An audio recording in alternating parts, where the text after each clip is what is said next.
Watch our friends and lovely ladies at The View have a meltdown over the win of Donald Trump. Guys, what an historic moment this is. It's really an amazing feat. It's truly cool to see, and guess what? Surprise, surprise, the left is not happy. So we're gonna get right into the video, guys. It's gonna be a lot of fun. You're gonna love it. But first, everybody, do me a big favor here.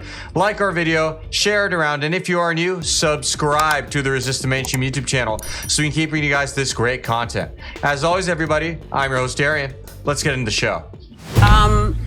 So what happened last night? Anybody do anything interesting? Okay. The 2024 presidential race ended yesterday. And this is what the country and the world woke up to this morning. Take a look. This was a movement like nobody's ever seen before. And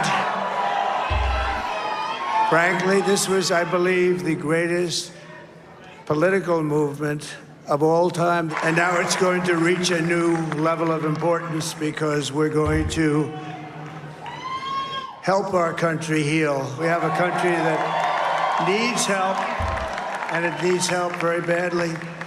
We're going to fix our borders. We're going to fix everything about our country. America's future will be bigger, better, bolder, richer, safer, and stronger than it has ever been before. God bless you, and God bless America. Thank you very much.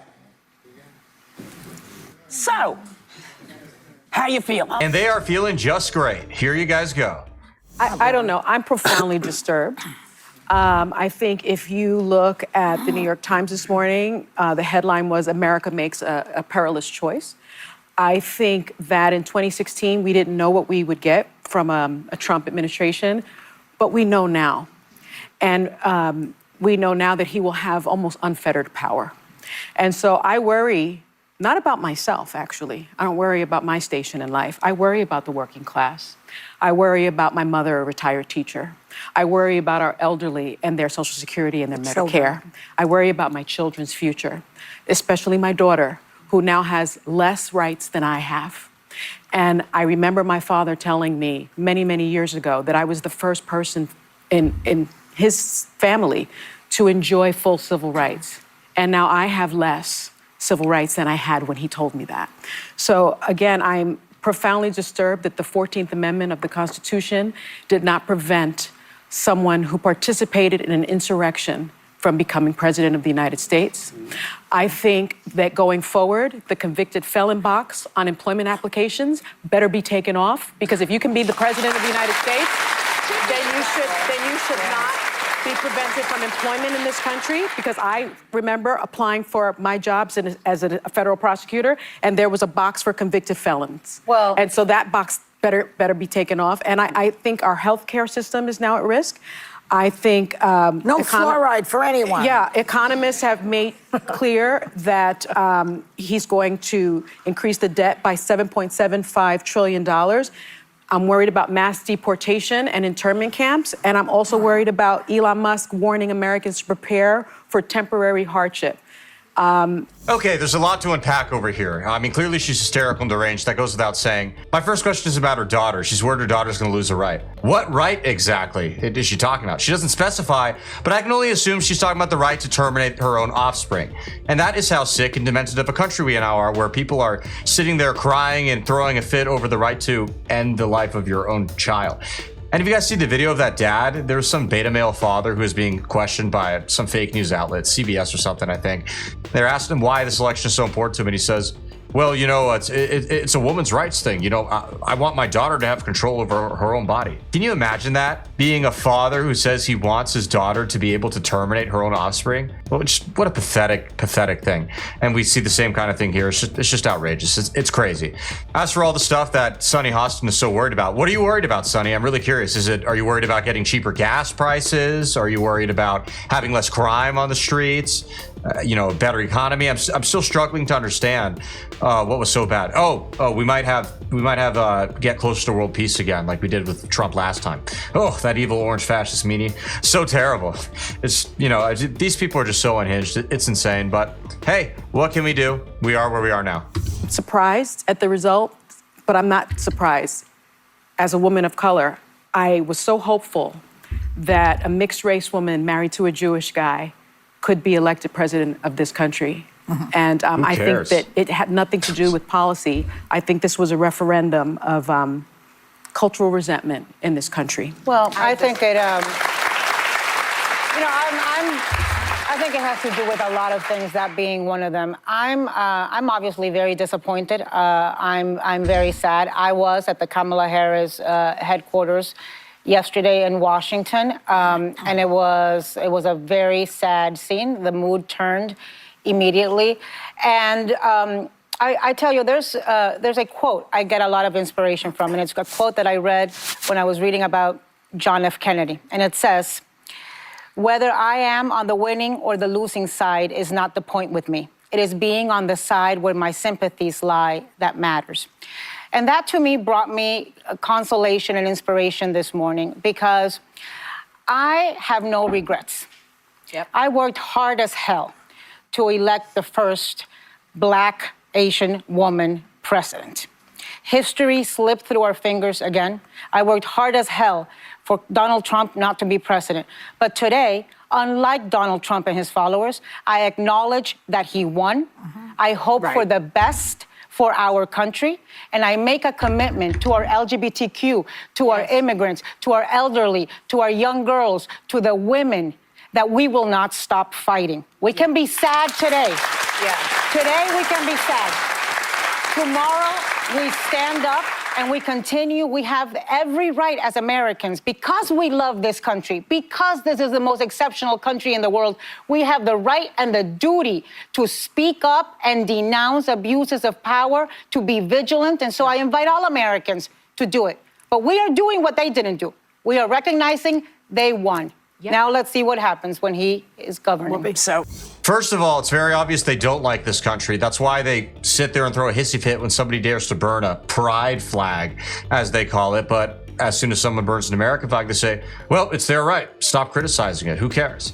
So we all know they hate this country. I just want to get that out of the way. That aside, it is really rich for Ana Navarro of The View, or any lady on The View for that matter, to sit here and play this high and mighty morality card of, well, we accept the election results, unlike you savage Trump supporters. Really? Really? What about in 2016 when Trump won clearly and fairly and resoundingly, and you had all these claims of, oh, the Russians got him in. They got him in. Putin did him a favor. He hacked the election, illegally got Trump in. He's an illegitimate president, and now Trump is subservient to Putin. They wouldn't shut up about that for, I don't know, pretty much the entire term of Trump's presidency, at least the first 3 years at a minimum, maybe 2.5 if I'm being generous. So they're going to sit here and play that game now? Nuh-uh. That's not how this works, and we are not going to sit here and listen to that. Bunch of garbage. well, you look, we said to people, vote. We didn't tell people who to vote for. Right. We just said, go out.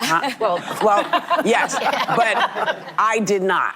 Yeah, I do. Sure about that, Whoopi? Because I wanted to make sure people exercise that right. Too many people that I know died trying to vote. Yeah, right. Okay? So we start with that.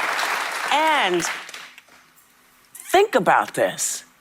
She did this in 2 months. yeah, no. She did this in 2 months. She left it all on the You know, yes, she look, did. she, you know, The everybody flawless campaign. can always say, oh, she should have done this, she should have done this, she did what she did. She was everywhere, she talked to everybody, and people didn't come out. I don't know why, and it doesn't even matter. He's now the president. I'm still not gonna say his name. That's not gonna change. Yeah.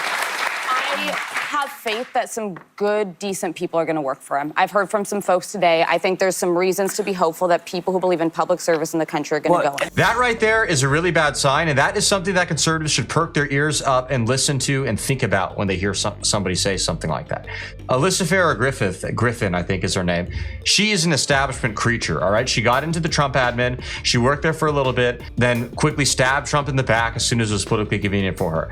And if she is saying that some of the people who are going to be in the administration are decent people, you can go ahead and believe the opposite. They're probably terrible people and there's something wrong with them. And you should wonder why a lady on The View of all shows is expressing some kind of support, happiness for those people. That is very telling, and it's something that we conservatives should be keenly aware of. The thing that I wanted to finish up with is it's hard for some of us to hear that rhetoric Yeah. after 50 years, you know, after 70 years, to hear that rhetoric coming back, to hear things that came out of people's mouths, that we all decided as a public group we weren't going to talk to each other that way. Yeah. So for me, when I hear that, I feel okay when I'm pissed at somebody who's talking down to somebody else. I'm all right with that. What I'm not all right with is trying to further wreck the country. So that's why everything that everyone is saying at the table really comes down to, listen, we're still here. People, when I got out of the car today, because nobody will let me drive, I saw mailmen, people with their kids. I saw people walking around, looking, drinking what is the coffee stuff from Starbucks. Yeah. I don't drink coffee, so I never remember. But I saw people living their lives, and that's what we have to do. And when things get to be so bright that we see them, we got to call them out. Yes. You have to call them out. And no one's going to be storming the Capitol. Yes, yes, You know yes. what? Okay, I have to address that stupid quip just now. In case you didn't catch that, she said, and nobody's going to be raiding the Capitol, and rather smugly. Yeah, well, how does that compare to the summer of riots we saw in 2020, thanks to our buddies at Antifa and Black Lives Matter? Those were a lot more expensive, a lot more damaging, and a lot more deadly than anything that went on in the Capitol on January 6th. And they know that, but they're purposely being disingenuous and obtuse about it. It just shows that these people have absolutely nothing on the right wing. Where they have to point an example like that, which, by the way, Nancy Pelosi took responsibility for and said that it was basically her fault it happened. And you know what? It probably was, because she actually denied Trump from bringing in more National Guard that day and security to guard the Capitol. It's almost as if this is all a manufactured circus. I'm just saying. You know what gets me? The exit polls showed, according to our research department here at ABC News, the state of democracy was the top issue to voters overall. So that says that they voted for a guy who wanted to overthrow the election, who also said he would be a dictator on day one. And they also said that democracy was number one. So I'm concluding that maybe they don't believe him. But I think it means different things. I think democracy means different things. It means a different to different thing. people. Well, when we were trying to overthrow a legitimate election and you say you're going to be a dictator, I don't know how you interpret that any other It's a way. democracy. Frankly. So I can only conclude that they don't believe he's going to do that. And I hope they're right. I hope that they are right. Wow, that was some really insightful and life-changing commentary by Joy Behar at the end. I'm totally kidding, obviously. With all that being said, guys, thank you so much for tuning in. We really appreciate it. As always, please be sure to comment below. Let us know what you liked about the video, what kind of stuff you'll see in the future, and we'll see you guys again soon. God bless.